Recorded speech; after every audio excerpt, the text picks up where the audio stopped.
অনেকদিন পর সিনেমা দেখার ইচ্ছা হয়েছিল। ছেলে বলল, চল মা, সিনেমা দেখতে যাই। মাল্টিপ্লেক্স সিনেমা হলে গিয়ে টিকিট কেটে ভেতরে ঢুকলাম। দেখি আমাদের সিট নাম্বার একটু আলাদা সেকশনে। গিয়ে দেখি জোড়া জোড়া সিট, মাঝে হ্যান্ড রেস্ট না থাকায় একসাথে বসার ব্যবস্থা। আমি বললাম, এ কী রকম সিট? ছেলে বলল, কাপল সিট। আরাম করে বসতে পারব। চারপাশে তাকিয়ে দেখি সব প্রেমিক প্রেমিকা আর স্বামী স্ত্রী বসেছে। কেউ কেউ হাত ধরে আছে। সিনেমা চলার সময় ছেলে আমার কাঁধে হেলান দিয়ে বসল। ইন্টারভালে বলল, মা দেখ আমরা কত সুন্দর ফিট করছি এখানে। আমি তোমাকে ভালোবাসি, আমার স্ত্রী হয়ে এভাবেই আমার সাথে থাক। সিনেমা হলের অন্ধকারে শুধু স্ক্রিনের আলো জ্বলছিল। এই গল্পটি সম্পূর্ণ শুনলে আপনাদের পানি অটোমেটিক বের হয়ে যাবে, সো যত দ্রুত সম্ভব হাতের কাছে টিস্যু নিয়ে বসে পড়ুন। বিছানার চাদর যেন নষ্ট না হয় সেটা সম্পূর্ণ খেয়াল রাখার অনুরোধ জানিয়ে গল্পটি এখন শুরু করব। তার আগে সর্বশেষ অনুরোধ, দয়া করে এমন পানি বের করার গল্প নিয়মিত শুনতে আমাদের চ্যানেলটি সকলেই সাবস্ক্রাইব করুন। ধন্যবাদ। হ্যালো বন্ধুরা, আমার নাম রিমা খান।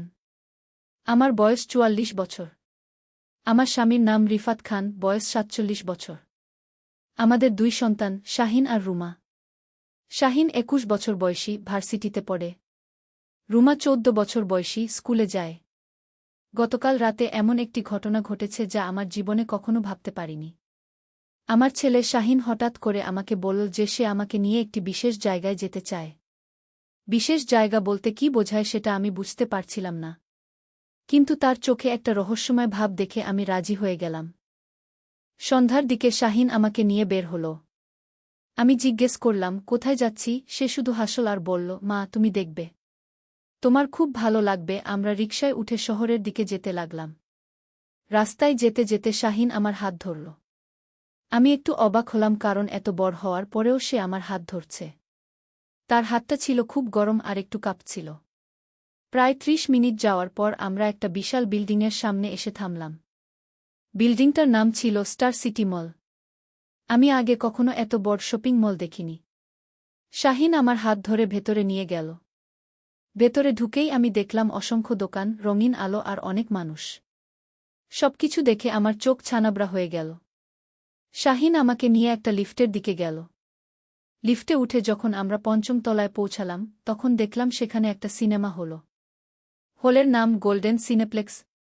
আমি খুশি হয়ে বললাম, বাহ, সিনেমা দেখব? শাহিন মাথা নেড়ে বলল, হ্যাঁ মা, তোমার জন্য বিশেষ ব্যবস্থা করেছি। সিনেমা হলের কাউন্টারে গিয়ে শাহিন টিকিট নিল। আমি টিকেটে দেখলাম কাপল সিট, A15 A16 লেখা। আমি জিজ্ঞেস করলাম, কাপল সিট মানে কি? শাহিন একটু লজ্জা পেয়ে বলল, মা এটা বিশেষ আরামদায়ক সিট, আমরা আরাম করে বসতে পারব। সিনেমা হলে ঢুকেই আমি অবাক হয়ে গেলাম। হলটা ছিল অন্ধকার আর বিশাল স্ক্রিন জ্বলছিল। আমাদের সিট খুঁজে বের করতে একটু সময় লাগল। যখন আমরা আমাদের সিটে পৌঁছালাম, তখন দেখলাম সিটগুলো আসলেই আলাদা। দুটো সিট মিলে একটা ছোট সোফার মতো, মাঝে কোনো হাতল নেই। আমি বসার সময় দেখলাম চারপাশে অন্যান্য কাপল সিটে বিভিন্ন জুটি বসে আছে। কিছু স্বামী স্ত্রী, কিছু প্রেমিক প্রেমিকা। সবাই খুব কাছাকাছি বসে আছে। কেউ কেউ হাত ধরে আছে, কেউ কেউ একে অপরের কাঁধে মাথা রেখেছে।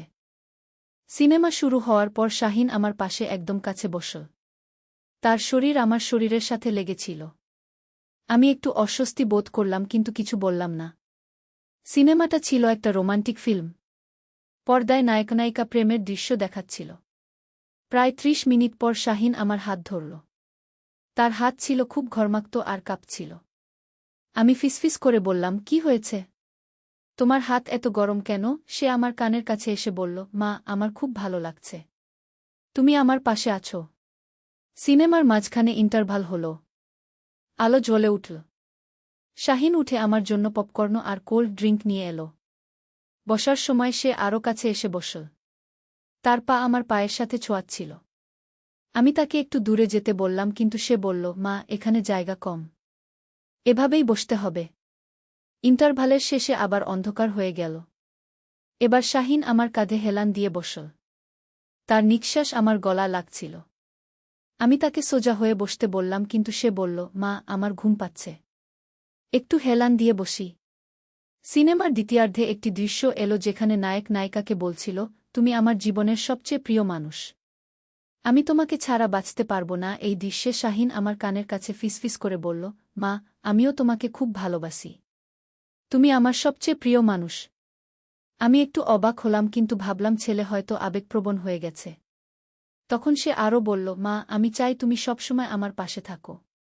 আমি তোমাকে এভাবেই ভালোবাসতে চাই। সিনেমার শেষ দৃশ্যে নায়ক নায়িকাকে প্রপোজ করল। সেই মুহূর্তে শাহিন আমার হাত শক্ত করে ধরে বলল, মা, তুমি কি আমার স্ত্রী হবে? আমি তোমাকে সারা জীবন খুশি রাখব। আমি একদম হতবাক হয়ে গেলাম। বুঝতে পারলাম না কি বলবো। সিনেমা হলের অন্ধকারে তার চোখ দুটো জ্বলজ্বল করছিল।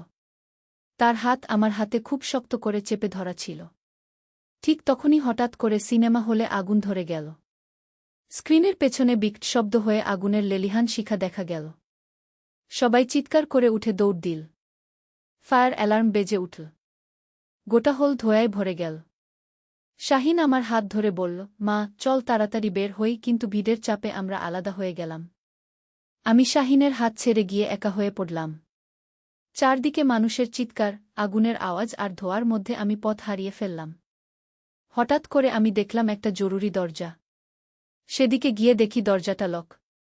কিন্তু দরজার পাশে একটা ছোট জানালা খোলা। সেই জানালা দিয়ে বাইরে তাকিয়ে দেখি একটা অদ্ভুত দৃশ্য।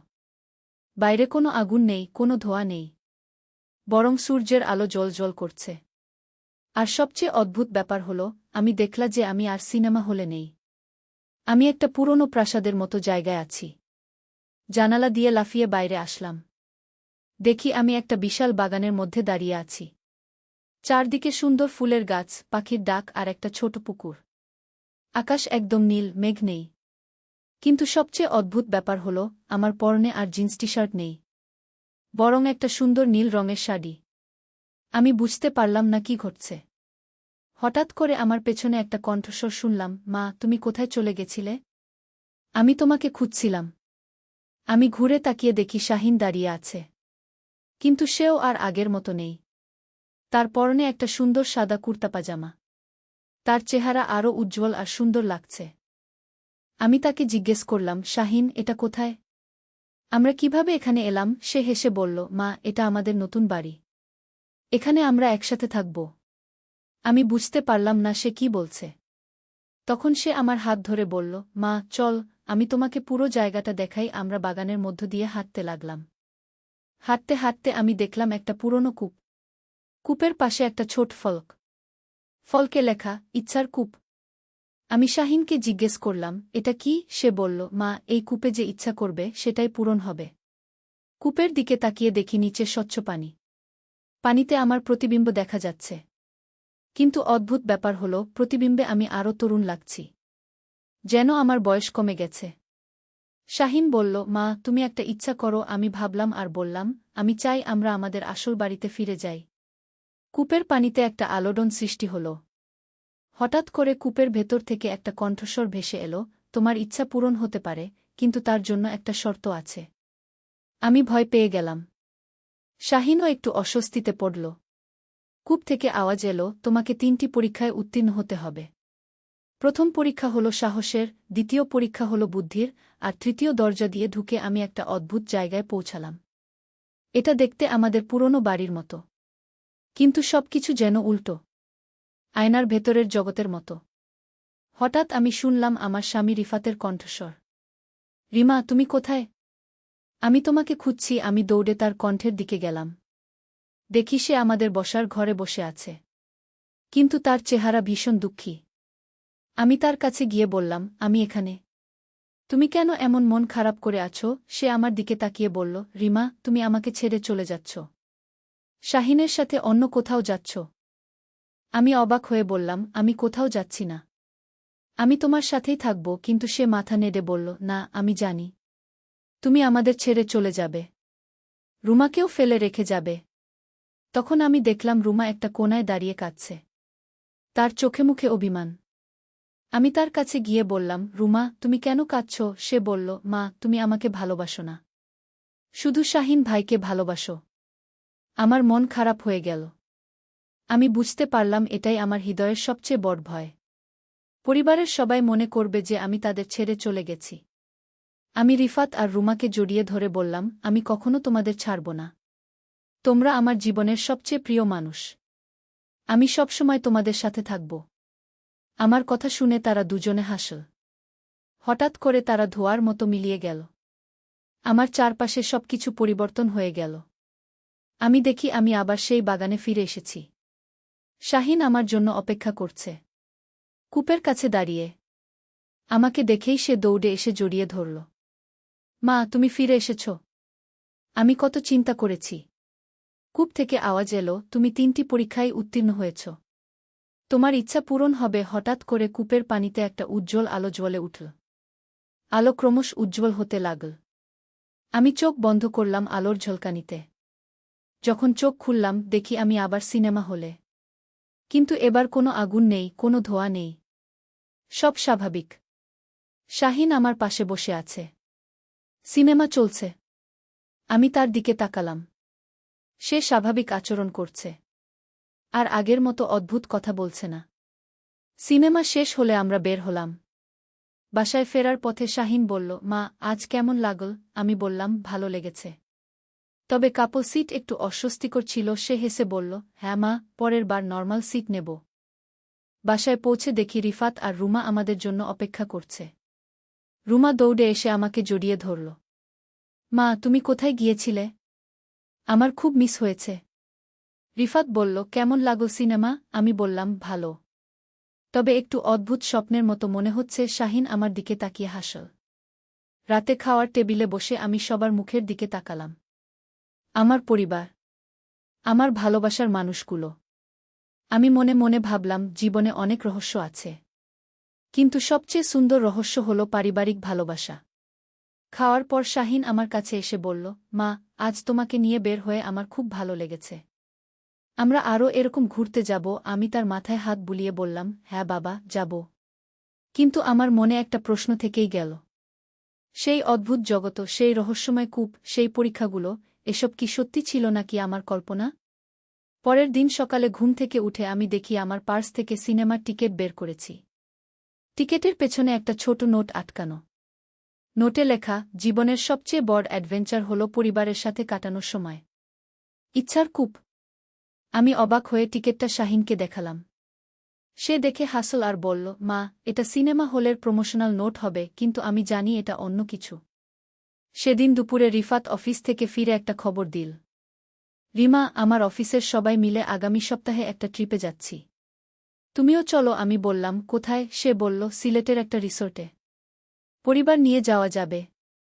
শাহিন আর রুমা খুশি হয়ে বলল, বাহ, আমরা সবাই একসাথে ট্রিপে যাব। আমিও রাজি হয়ে গেলাম। ট্রিপের দিন আমরা সকাল সকাল বের হলাম। গাড়িতে আমরা 4 জন। পথে অনেক গল্প করলাম, গান শুনলাম। শাহিন আর রুমা জানালা দিয়ে বাইরের দৃশ্য দেখছিল। সিলেট পৌঁছানোর পর আমরা রিসোর্টে গেলাম। রিসোর্টটা ছিল খুব সুন্দর। চারদিকে পাহাড়, সামনে একটা লেক। ঠিক যেন সেই রহস্যময় বাগানের মতো। রুমা লেকের পাড়ে গিয়ে বলল, মা, এই পানিতে আমাদের মুখ দেখা যাচ্ছে। আমি লেকের পানিতে তাকালাম। দেখি আমাদের পরিবারের প্রতিফলন। কিন্তু এবার সবাই খুশি, সবাই একসাথে। শাহিন আমার কাছে এসে বলল, মা, এই জায়গাটা কেমন যেন চেনা চেনা লাগছে। আমিও অনুভব করলাম যে এই জায়গা আমি আগে দেখেছি। সন্ধ্যায় আমরা সবাই মিলে লেকের পাড়ে বসলাম। রিফাত গিটার বাজাতে লাগল। রুমা গান গাইল। শাহিন আমার পাশে বসে আমার হাত ধরল। কিন্তু এবার তার স্পর্শ ছিল স্বাভাবিক, মায়ের প্রতি ছেলের ভালোবাসার। রাতে খাওয়ার সময় রিফাত বলল, রিমা, তোমাকে আজকাল খুব খুশি দেখাচ্ছে। কি ব্যাপার? আমি বললাম, আমার পরিবার আছে, এর চেয়ে খুশির কি আছে? পরের দিন সকালে আমরা রিসোর্টের আশপাশে ঘুরতে গেলাম। একটা পুরনো মন্দিরে গিয়ে দেখি সেখানে একটা কূপ। কূপের পাশে একটা ফলক, মনস্কামনা পূর্ণ হওয়ার কূপ। আমি মনে মনে হাসলাম। শাহিন বলল, মা, চলো একটা মনস্কামনা করি। আমরা সবাই মিলে কূপের পাশে দাঁড়ালাম। রিফাত বলল, আমি চাই আমাদের পরিবার সবসময় এভাবেই খুশি থাকুক। রুমা বলল, আমি চাই আমরা আরও অনেক ট্রিপে যাই। শাহিন বলল, আমি চাই আমি সবসময় মার কাছে থাকি। সবার দিকে তাকিয়ে আমি বললাম, আমার ইচ্ছা পূরণ হয়ে গেছে। আমার পরিবার আমার সাথে আছে। কূপের পানিতে সূর্যের আলো পড়ে একটা রংধনু তৈরি হল। আমরা সবাই হাতে হাত রেখে সেই রংধনুর দিকে তাকালাম। ট্রিপ শেষে বাসায় ফেরার পথে শাহিন বলল, মা, এই ট্রিপটা আমার জীবনের সেরা ট্রিপ। রুমাও বলল, আমারও। রিফাত বলল, আমাদের পরবর্তী ট্রিপ কোথায় যাব? আমি বললাম, যেখানেই যাই না কেন, আমরা একসাথে থাকলেই সব জায়গা সুন্দর। বাসায় পৌঁছে সেই রাতে আমি জানালার পাশে দাঁড়িয়ে আকাশের দিকে তাকালাম। চাঁদ উঠেছে, তারা জ্বলছে। আমি মনে মনে ভাবলাম, জীবনে অনেক রহস্য আছে, অনেক অ্যাডভেঞ্চার আছে। কিন্তু সবচেয়ে বড় অ্যাডভেঞ্চার হলো পরিবারের সাথে প্রতিদিন কাটানো। হঠাৎ আমার মনে পড়ল সিনেমা হলের সেই কাপল সিটের কথা। সেই অদ্ভুত অনুভূতির কথা। এখন সব স্বাভাবিক লাগছে। হয়তো সেটাই ছিল একটা পরীক্ষা। পরিবারের প্রতি আমার ভালোবাসার পরীক্ষা। আমি হাসতে হাসতে বিছানায় গিয়ে শুলাম। পাশে রিফাত ঘুমিয়ে আছে। অন্য রুমে শাহিন আর রুমা ঘুমিয়ে আছে। আমার পরিবার আমার জীবনের সবচেয়ে বড় সম্পদ। সেই রাতে আমি স্বপ্ন দেখলাম। স্বপ্নে দেখলাম আমরা সবাই মিলে একটা পিকনিকে গেছি। শাহিন আর রুমা খেলছে। রিফাত গান গাইছে। আর আমি সবার জন্য খাবার তৈরি করছি। স্বপ্নে আমি খুব খুশি। পরের দিন সকালে ঘুম থেকে উঠে আমি স্বপ্নের কথা মনে করলাম। আমি ঠিক করলাম যে আজই আমরা একটা পিকনিকের প্ল্যান করব। নাস্তার টেবিলে বসে আমি সবাইকে বললাম, আজ আমরা পিকনিকে যাব। সবাই খুশি হয়ে রাজি হল। রুমা বলল, কোথায় যাব? আমি বললাম, শহরের বাইরে একটা পার্কে। আমরা সবাই মিলে প্রস্তুতি নিলাম। খাবার প্যাক করলাম, গেমস নিলাম। শাহিন বলল, মা, আমি গিটার নিয়ে যাব। রিফাত বলল, আমি ক্যামেরা নিয়ে যাব, ছবি তুলব। পিকনিক স্পটে পৌঁছে আমরা একটা বড় গাছের নিচে বসলাম। চারদিকে সবুজ ঘাস, ফুলের বাগান। অনেকটা সেই রহস্যময় বাগানের মতো। আমরা খেলাধুলা করলাম, গান গাইলাম, ছবি তুললাম। রুমা প্রজাপতি দেখে দৌড়াচ্ছিল। শাহিন গিটার বাজিয়ে গান গাইছিল। রিফাত আমাদের ছবি তুলছিল। দুপুরে খাওয়ার সময় আমি সবার মুখের দিকে তাকালাম। সবাই কত খুশি। এই খুশি মুহূর্তগুলোই জীবনের আসল সম্পদ। খাওয়ার পর আমরা একটা ছোট পুকুরের পাড়ে গিয়ে বসলাম। পুকুরের পানিতে আমাদের প্রতিবিম্ব দেখা যাচ্ছিল। শাহিন বলল, মা, দেখো আমরা কত সুন্দর দেখাচ্ছি। আমি বললাম, হ্যাঁ, পরিবার একসাথে থাকলে সবকিছুই সুন্দর লাগে।